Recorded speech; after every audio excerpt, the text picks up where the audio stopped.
Good morning and welcome back to the Money Advantage podcast. I'm Rachel Marshall, one of your co-hosts, along with Bruce Wayner today. And we have a guest with us today named Shaahin Cheyene. And Shaahin is a very interesting person that you are going to be able to understand his story and what he offers through this show today. But Shaahin, thank you for joining us on the Money Advantage today. So honored to be on. This is going to be fun.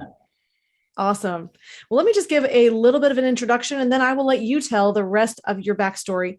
But Shaahin Cheyene has built a $1 billion business, and he did that by the time that he was 18. Now he's an award-winning business mogul, author, filmmaker, and inventor of Herbal Ecstacy, the nootropic. I don't even know how to say that word. Is that correct? Yeah, totally. The nootropic that sparked the 100% legal smart drug movement. He's been called the Willy Wonka of Generation X, and now he's the world's leading Amazon industry expert.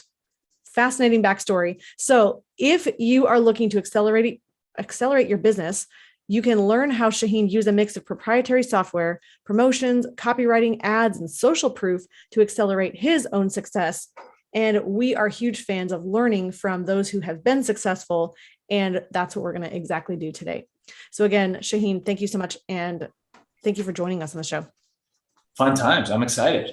So Shaahin, Rachel has some really good introductory comments all the time, and she's awesome. But I have some things that I always like to ask from I'm a lot older than she is, so I have a lot more experience. So one of my good buddies is Nader Javaharian, who is also from Iran, and he came over about the same time you did, maybe a little earlier, in the earlier 70s. And he's one of the most tremendous entrepreneurs I know also. Was there anything, growing up or your family that actually, or is this just a coincidence that the two people from Iran that I've run into are tremendous entrepreneurs? Third world, Bruce. It brings grit and resilience. When you are not expectant of everything being handed to you, and in fact, you have to fight for everything that you've got, it creates a certain kind of stick-to-itiveness. It creates a certain type of resilience in the human nature. We came here as immigrants from Iran, as many did during the fall of the Shah in the late 1970s. And when we came here, I didn't speak English. I was thrown into a public school system that left a lot to be desired here in Los Angeles.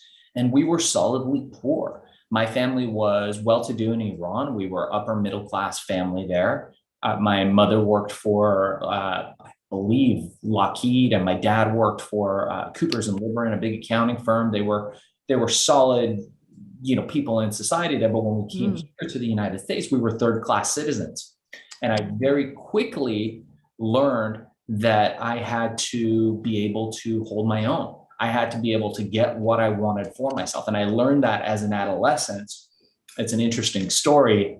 When I was in school, I would get the beat out of me. I know Rachel's happy because I didn't curse. I'm not going to curse on your show. But I would get the kicked out of me every single day. It was we were at the total bottom of the totem pole in Los Angeles. And when I came in, I didn't speak English. People picked on me, and I decided, I'm not going to take it anymore. So I gathered up all the kids in the school that didn't belong, all the misfits, and there was something wrong with everybody in my little gang. And I said, guys, we're going to do something cool. We're going to start a criminal enterprise. We are going to start an illicit products business. And we were just little kids. I mean, in grade school. Oh, wow. And what we did was we had a little Greek kid who, I'm not going to use the term midget because it's not politically correct, but he was a very tiny guy and he was super cute. And we would have him wear baggy clothes, and we would walk into the liquor store, and a bunch of us would raise a little bit of a ruckus. We would spill a drink or do something funny. And he would be sticking the little bottles of liquor, all the adult magazines, the nudie magazines, all that stuff in his shirt. And we started an illicit products business, glue, cigarettes, you name it. We were selling it all, bubble gum, candy bars, everything. And I very quickly learned that crime was very lucrative. However, the other thing that I learned was that I was really bad at crime. I was really terrible at crime because we would always get caught. We would end up in detention all the time. The principal had his eye out for us. I think back then they weren't allowed to hit you, but I would get my hand smacked all the time by that guy. We would be on his S list, if you know what I mean. And what happens in detention, you meet other kids that are criminals and they become your customers. So it was a terrible cycle for us, but I at least had the wherewithal to realize, dude, you are just bad at crime. Crime should not be the thing that you get into because you are always getting caught. Yeah. Well, that's probably a good lesson in many ways. It's just so interesting that we look at and recognize that dollars follow value, and you've got to provide true value to people. And if you're going to have long-term sustainable wealth, that's much different than having something that is short-lived, that is created by taking advantage of other people. The principle of wealth does not allow you to live a long-term wealth cycle that takes advantage of others. So it's fascinating that you learned that from experience at a very young age. Yeah, totally. I mean, look, I thought we were bringing a goods and service to the world that people needed. So I didn't really think we were taking advantage. Maybe the liquor store that was losing inventory was being taken advantage of. So there you go.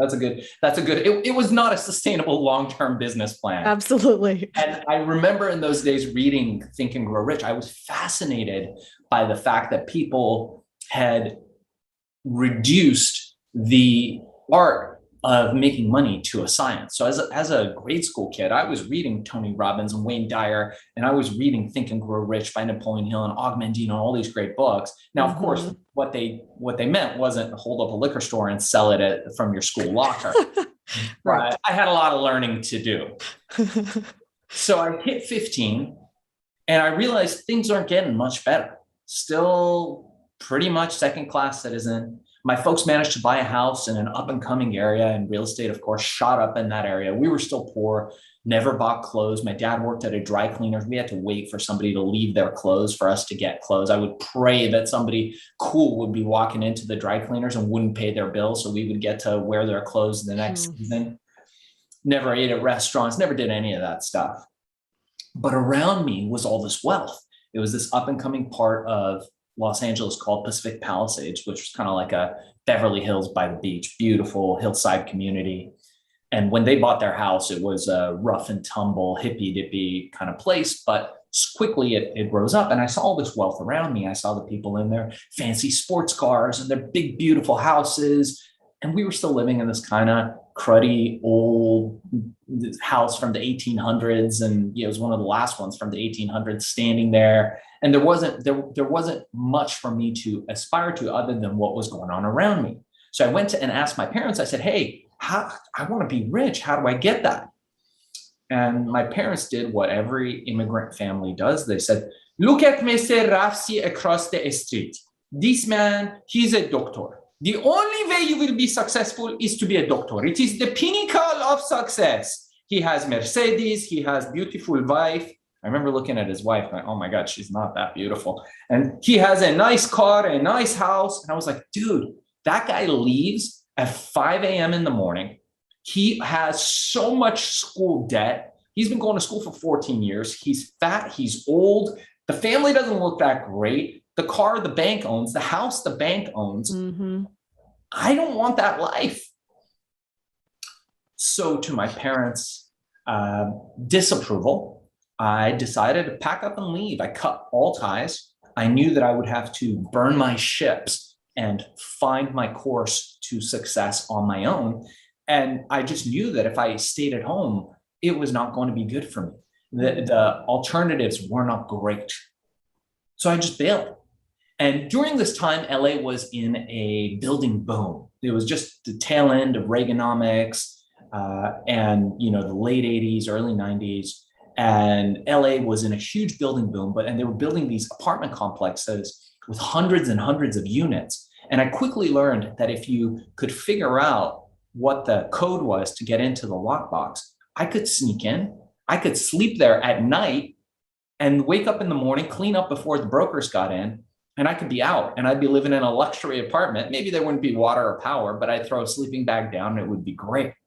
And I did that for a while until I kind of got my bearings. I slept in the back seat of an old Lincoln Continental that I had bought for a few $100, but it never ran. And quickly I realized, okay, I'm going to have to sustain myself. I started hanging out at the community college where I found a mentor. I managed to get somebody to mentor me. I write about it, by the way, in my book, Billion, How I Became King of the Throw Pill Cult, which the audiobook just released on Amazon. The hardcover's out too. Awesome. Yeah. So I write about that, and this guy mentored me. I got into the electronic music scene, the dance scene. I realized that I could actually go into these clubs, and in front of the speakers was very loud. Behind the speakers, very quiet. You can actually sleep behind speakers. I didn't know that. So I would go into the clubs. I decided to immerse myself in the rave culture that was emerging in those days. And quickly, as I was looking around, I realized that there was a swift business going on. But the business was not the promotion of the parties, the people collecting the entry fees. They were always broke, and they were always running away, hoping not to pay the DJs, not to pay for the venue. Mm-hmm. People at electronic music parties did not drink in those days. So the bar was dismal. They didn't make any money at the bar. So the locations didn't make any money. The only people making money was these dudes hanging out in the back of the club. And, they had a little bit of a rough look and demeanor to them. Sometimes they had a few bodyguards. It was the people selling the drugs. One drug in particular called ecstasy, MDMA, methyl dioxymethamphetamine, the most popular party drug of all time, was legal in the 1980s and made illegal in the late 80s, early 90s. Now, I was at the right place at the right time. I thought to myself, well, that's great. I'll just do what those guys do. Another criminal enterprise. I'll sell ecstasy. This is going to be fantastic. I'll be rich. I'll have the Porsche. I'll have the beautiful girlfriend. I'll have the big house. Life is going to be great for me. But then I reflected back to my criminal activities as an adolescent, thinking, dude, have you forgotten so quickly? You are bad at crime. You, sir, are not allowed to do crime. Think another thought. And it was like those two, you ever see those old cartoons where the two little guys show up on the shoulder? Oh, yeah. And one is an angel and one is a devil. And I had to brush off the devilish guy and listen to the other guy. And I thought, well, wait a second. What if I could make an analog to ecstasy, but using legal natural herbs? It would be legal. It would be safe. Nobody could tell me that I can't do it. And I could make a killing. I would just sell it here at the clubs. I would get these guys to sell my stuff. So at that time, through the clubs, I managed to get myself a girlfriend. I found a girlfriend whose dad was the superintendent of some very uptight, I think even a religious school district, something like that. And I managed to convince her to let me come in through the back door as he went out in his stuffy suit through the front door to go to work. And in her kitchen, I cooked up all the prototypes. I got herbs and we just cooked it up. I didn't have money to buy the machine that puts the herbs in capsules. So what we did was I mixed it with honey. It's a Chinese thing, and made it look like capsule. We cooked it up in our oven, and we had all the kids who were playing hooky in our neighborhood try it, teenagers. And one day we found a formula that worked spectacularly. People were dancing, jumping all around. And I thought to myself, this is it. This is the time. This is what we got to do. I had all of them pack them into little baggies. We had a nice little production line going in our kitchen. And I filled my backpack with the baggies with the goo-filled little kind of capsules of things. And I walked into the club. And I walked up to the first and scariest drug dealer I saw. This was a guy who had tattoos on his face. Now, in perspective, in the 1980s, if you had tattoos, it was a totally different thing. Now, if you have tattoos on your face or your neck, they give you a platinum record. They call you Post Malone or Machine Gun Kelly or one of these guys. Back in the 80s, it meant something totally different. And I'm sure Bruce knows in the 70s, something way, way different. You probably would be clinically considered insane if you had that. This guy had tattoos on his neck and his face. He had the 3 little dots, which I think he meant he killed someone in prison or was involved in something crazy. He had his bodyguards moved aside. He had 2 it was almost like rock video girls behind him, rap video girls behind him. And I walked up to him and I said, hey, he said, hey kid, bugger off. I'm out of ecstasy. I'm out of ease. And the language was much more foul than that, but I've been warned, so I'm going to behave on this show. I'm rerunning all this stuff. I'm bleeping myself in my head.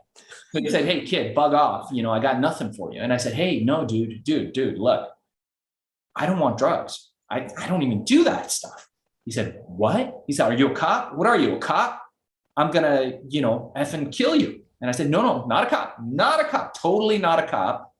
I'm a businessman, and I want you to sell this stuff." And he looks at it, and I'm just looking at him, looking at the stuff with disgust. He's now looking at a little baggie filled with goo-filled something or other. He's got no clue what it is. And he asks me, he goes, "What is it?" And I go, "Oh my God, I haven't thought of a name." I just came to me. I was like, "Herbal Ecstacy." And in that moment, again, I was in the flow, right place at the right time. Two partygoers walk up to him. I hear him talking to him. They're negotiating. He's throwing his hands up like I've got nothing. And finally, in frustration, he motions one of the bodyguards to come up to me. They let me in, and he grabs my entire bag with all the pills in it, and he grabs the baggie. He hands it to him. He takes the cash. He looks at me. He says, "Come back in 2 hours." And it was one of the longest 2 hours of my life. I remember thinking, my life is flashing before me. It's been a good run. I think my teenagers were fantastic. This is great. And I started praying. I'm not a religious person. I started thinking, God, if you let me out of this one, I will go home. I will brush my teeth every night. I will do all this. I will be the best person in the world. 2 hours passes. One of the bodyguards motions for me to come. Now, this guy was cold-faced. He had, I think, one emotion and one look, and they both looked the same, like he was going to kill you. And he stares me down for a minute, and I'm looking at him. I'm sweating bullets. I'm thinking of all the excuses I'm going to give him to not kill me. He hands me a little bit of cash, and he says, "Kid, when can you get me more?" And that was it. Went from one guy to 1,000 guys to 10,000 guys to hundreds of thousands of guys. A lot of these guys legitimized their business. They saw themselves as petty drug dealers within clubs, petty ecstasy dealers. I saw them as a hidden, untapped distribution circuit that the rest of the world had ignored. And I got my pills through them. A lot of them opened up legitimate businesses, legitimate stores. They went completely legit. I made tons of millionaires in those days because they had no risk. So I mitigated all the risk from their criminal enterprise, made them legitimate. Their money was bankable. They could do whatever they wanted to do in those days selling my product. And they had no fear of persecution. Now, from there, we went into brick and mortar. We sold at GNC, Warehouse Records, Tower Records. Larry Flint sold in all the adult sex shops across the country. We sold the product in, I don't know, probably about 30 or 40 countries around the world. I had offices in Paris, in Tokyo, in Berlin, all over the world. Now, remember, 6 months before, I was sleeping in abandoned buildings. I was sleeping in the beach. I was sleeping in the backseat of a car. And now I'm running a company with thousands of distributors, with hundreds of employees. Anybody in those days that could fog up a mirror, I would hire, because I was producing this stuff, guys, for 25 cents. That was my total cost of goods. I was selling it for $20, mostly cash. And then the news broke. I had one of those big phones. It was one of the first cell phones that came out. It was almost like you had to carry a briefcase, and it had this looping wire.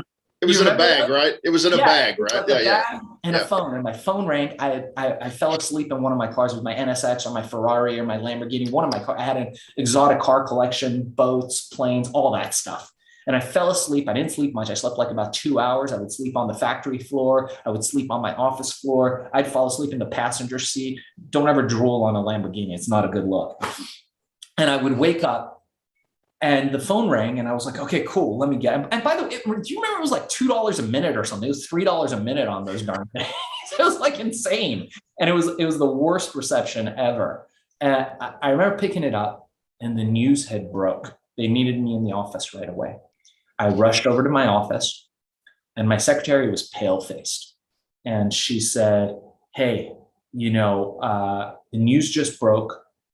You've done over $1 billion in revenue. Sam Donaldson with Nightline is outside. Montel Williams wants to fly you out to be on a show. Details Magazine, 2 Newsweek covers, LA Times, New York Times, London Observer. We were it. And I remember having a panicked moment thinking to myself, I don't know how much $1 billion is, literally. I don't know the definition of $1 billion. How could we have done that? And I remember thinking to myself, does this mean I have to get an accountant? And that was those days. That was the beginning of the very crazy ride that became Herbal Ecstacy. And again, you know, I write about it in my book, Billion, that just dropped.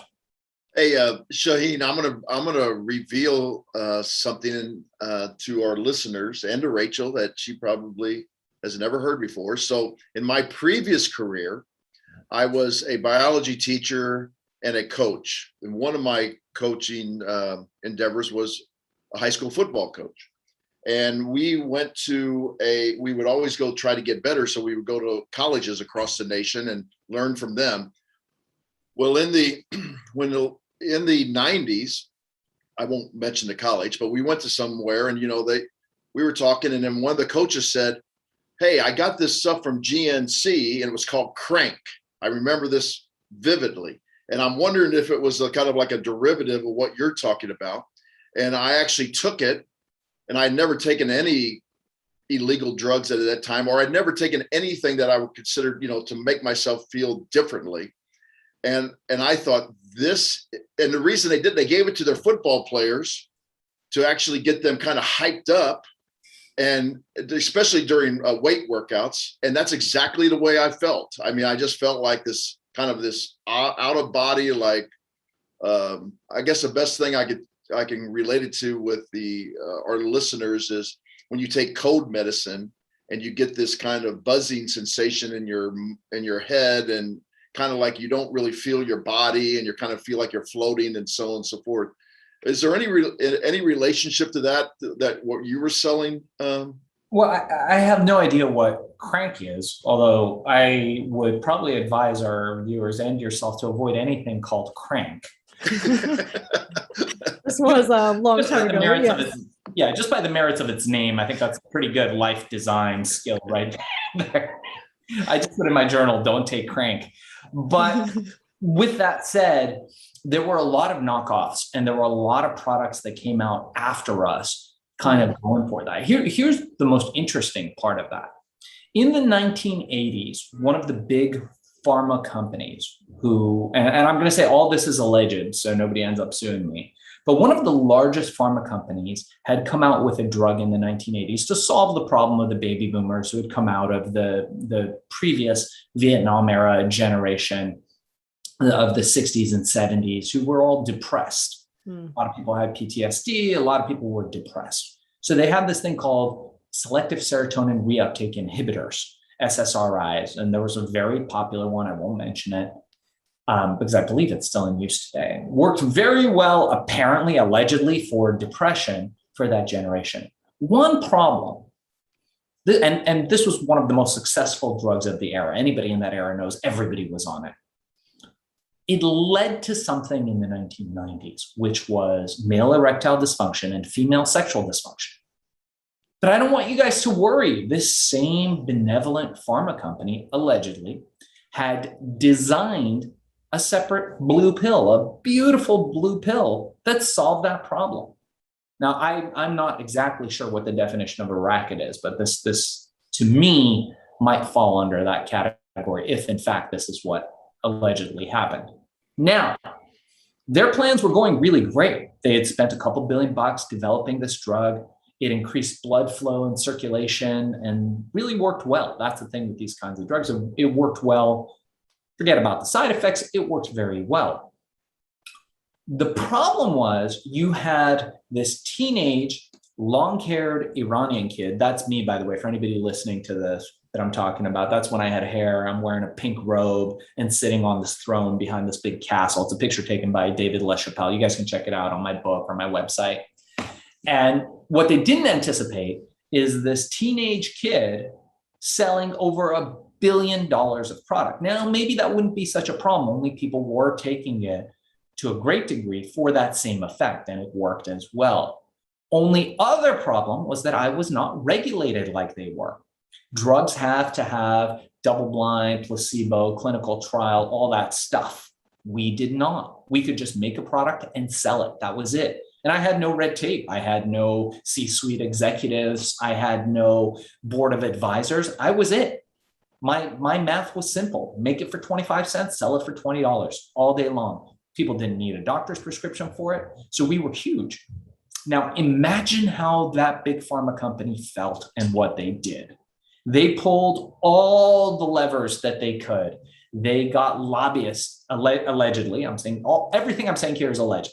They got lobbyists to go to the government. They instituted a new head of the FDA with the approval of the president at that time. And that guy went on national TV on Sam Donaldson's show and specifically mentioned us and said that we were one of his main priorities. And this is on YouTube. You guys can watch the footage of it. So we became public enemy number one as far as these things go. But the problem was that they had no precedence for banning us. There was no legal imperative that they could follow to take us off the market. And moreover, our products were safe. They didn't injure anybody. They didn't hurt anybody. Nobody was getting hurt. They didn't know what to do. They were panicking. On one end, they've got the lobbyists from all these pharma companies coming after them saying, hey, get this kid out of there. And on the other hand, they've got their three-letter agencies, all of the three-letter agencies saying he's not doing anything wrong.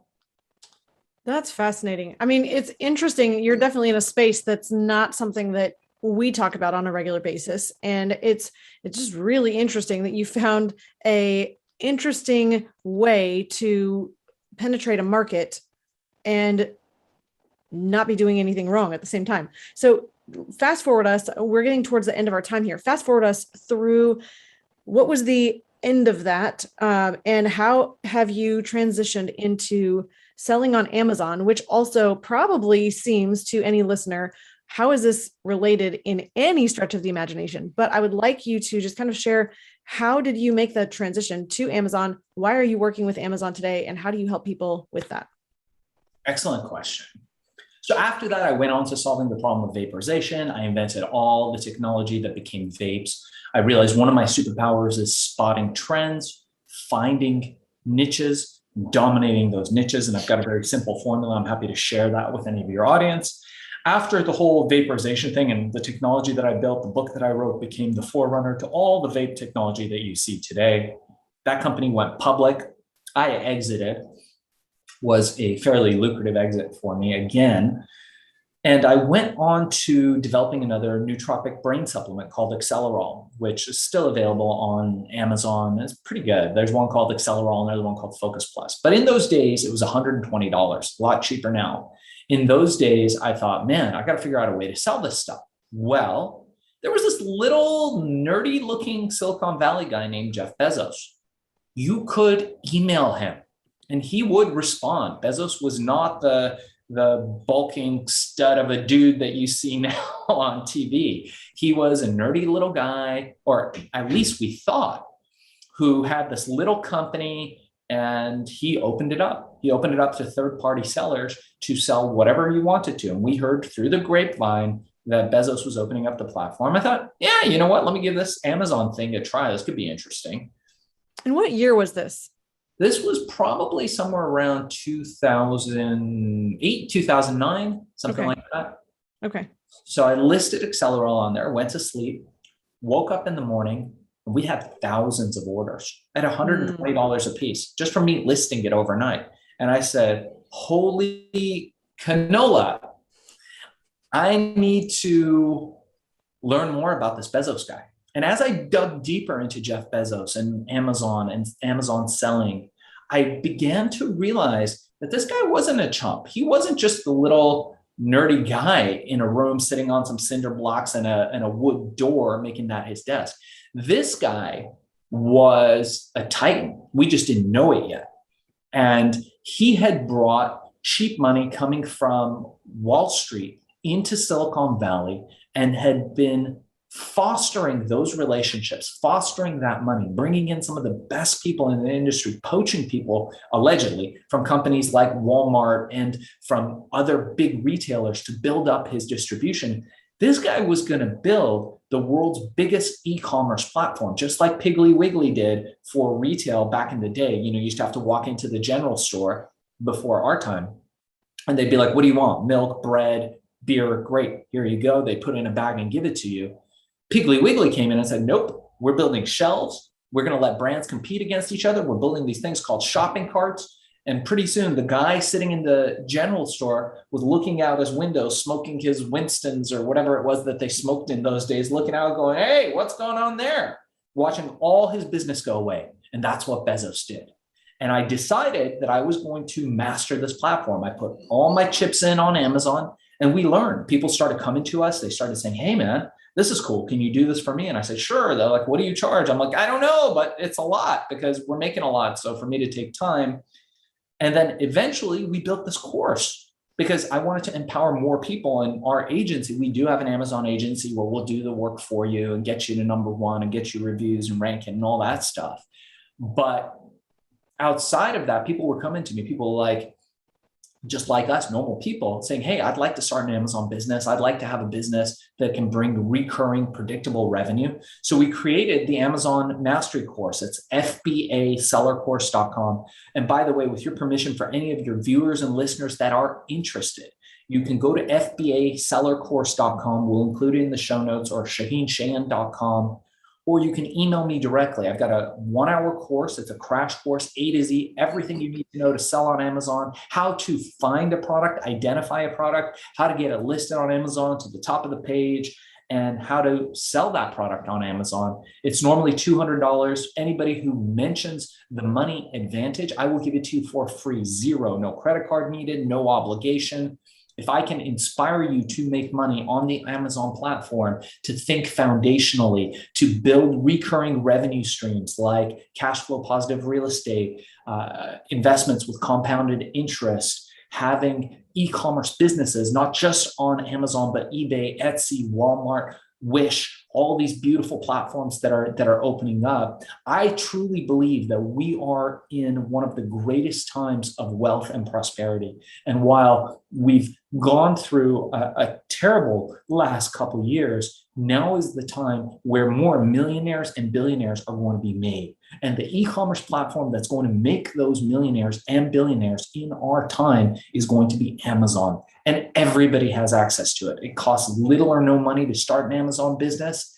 And I teach people every day how to do it and to eventually get around the #1 failure that most aspiring entrepreneurs make, which is selling their hours for money. It is the kiss of death. That is definitely very interesting. And I love that you are recognizing and capitalizing on the trends, and also just the healthy perspective that the world's not ending and going down, but that there is so much opportunity and possibility and potential, and that we just need to tap into it and jump into the right stream. I think there's just so much opportunity all around us. And I think that even goes back to the Napoleon Hill and the Think and Grow Rich concept, that I too read that book, and it was fascinating to me that you came across that in your, I think you said your junior high years. But it's just adolescence. Yeah. Which is fascinating, that thinking differently and changing your actions and being able to understand what's going on around you is really what allows you to make different choices. And, that's something, Bruce, that you have on the wall right behind you, think differently. And there's a huge part of thinking differently about your money, and thinking differently. Not only, Shaahin, you're talking about the side of creating the money in the first place. We talk about thinking differently about how you manage that money and how you grow it and how you store it so that you can access and use capital, so you're in a financially solvent and stable position going forward, and making sure you're solving all your financial goals, and not just one at a time or compartmentalizing your wealth, but really thinking about how you achieve all of your goals in the best way possible. So I'll just do two things now. I want to invite you first to go ahead and check out Shaahin's course for getting that $200 off, meaning it's absolutely free to get the course. And I think that you said that was at fbasellercourse.com. Is that correct? That's right. Okay, perfect. And then Shaahin, can you spell your name, Shaahin Cheyene, for somebody who's wanting to Sure. look you up and find you online? Yeah, absolutely. My name is Shaahin Cheyene, spelled Shaahincheyene. And my website is shaahincheyene.com, or like she said, fbasellercourse.com, or I'll give my email out. I get to email 0 every day, thanks to David Allen and getting things done. I get to inbox 0. You guys can email me directly at darkzess@gmail.com and just put the money advantage, send me the free course, and I will send it to you. Awesome. Well, thank you for joining us today. And if you are listening, I would encourage you to reach out to Shaahin. I know that you are speaking about creating wealth. You're talking on large stages. You're really being able to help people think differently about creating their capital in the first place. So go check him out. Thank you for joining us on the show today. And if you're in a position of saying, I would like to think differently about managing the wealth that I have and figuring out how to store that better in safer, more liquid, more accessible locations so that I can access capital, create a legacy for my family, be in a financially stable position, I encourage you to go to themoneyadvantage.com. You can book a call directly with our advisors there. You can ask any financial question. We have about 4 years worth of blogs and content and podcasts where we're answering financial questions that are deeply relevant to you as you are truly seeking to build wealth, not just a high income. So thank you so much for being with us today on this show. Shaahin, it's a pleasure talking with you. Thank you for sharing your fascinating backstory and what you're really doing that's powerful in the world today. It's been super fun. Honored to be on. Thank you for having me. Awesome. In closing, please remember success leaves clues. So model the successful few, not the crowd, and build a life and business you love.